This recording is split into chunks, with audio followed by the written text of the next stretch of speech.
Okay, Shipwrecked. That's the name of our latest name of our weekly talk. And this week we addressed the opening and the memorandum of understanding that's been established between Iran and the U.S. And what's been surprising to both Darren and myself is that just the kind of the way that the knee-jerk reaction and the way that the markets are reacting to this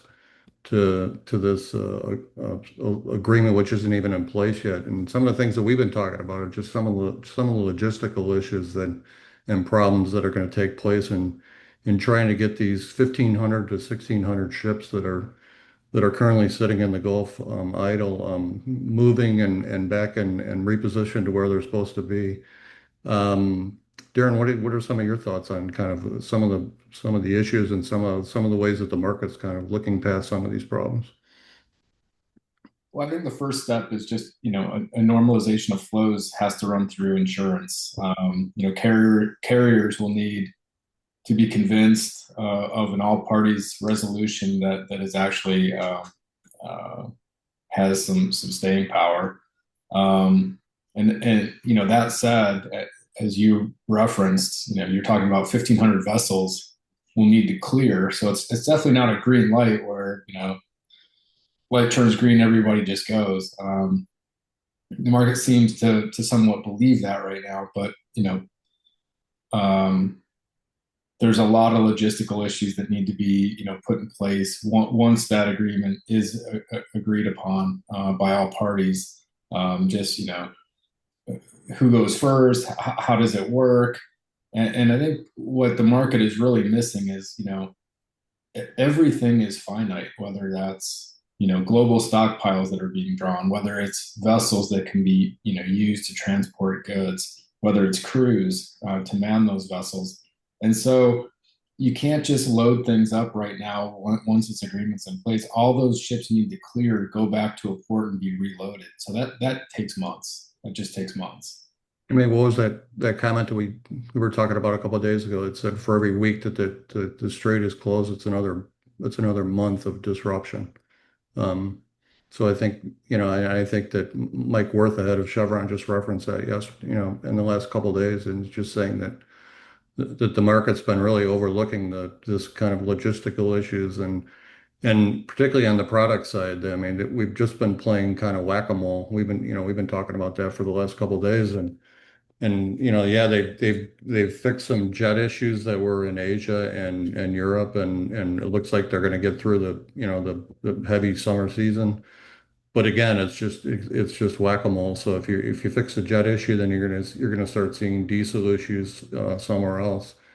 And I think that, to me, that's where the market is really overlooking the severe impacts of this. And this chart kind of shows that, right? I mean, it shows just, and this is a pretty intricate chart put together by J.P. Morgan, and it shows kind of global stress levels and inventory levels across system wide across the entire. You can toss the entire globe, and it just shows you kind of we're already into that, what they call kind of the stress level of inventories. And I don't feel like the market's really pricing that in. What's your thoughts? Yeah, I mean, this is what we talked about a little bit last week, is as these inventories continue to be drawn down, what that's doing is kind of ratcheting up the far end of the crude curve a little bit. So every week or two that this problem just keeps going on, you're getting the back end of the curve ratcheting up a few dollars, and so I think the end of the day, what happens is all these products that are held up, primarily energy products, but several others. Um, I think the further end of the curve remains elevated because of the logistical issues and the timing we've talked about earlier, and how long this will take to clear. And so I think that you know um, I think it's going to remain above pre-conflict levels in many instances, and those non-contracted products are likely to go to the highest bidders initially, and so there's going to be somewhat of a bidding war, I think, as well, for those products most in need. Yeah, we just saw actually just saw some export numbers from the U.S. and we saw U.S. exports are actually starting to fall. Um, so the system is already starting to pull like so, and as a result, the reason for that fall is because the U.S. refiners need those barrels. So we're starting to see kind of the system trade. Once it rebalanced itself, particularly on the jet side. I mean, we're seeing some of the problems as it tries to right size itself and what are the implications of that for, from an investment perspective? I mean, we think there's several. I mean, one is the obvious, is we keep talking about it, is on the product side. We think cracks are going to stay elevated. Um, we think that one of the markets that seems to be paying attention, but again, you get this knee-jerk reaction is the bond market. We've seen the long bond come off in terms of rates the last couple of days with crude coming off, but we still don't think that the market's pricing in higher for longer, particularly on the um, on the crude side. But what other parts of the market do you think aren't necessarily pricing this in, Darren? I think the domestic upstream producers. I mean, if you have a higher for longer curve, that justifies additional capital expenditures over the next year, so you can ramp up production a little bit. On a global level, it's probably not all that meaningful, but domestically, I wouldn't be surprised at all that we reach new highs at the end of 2026 in terms of U.S. production.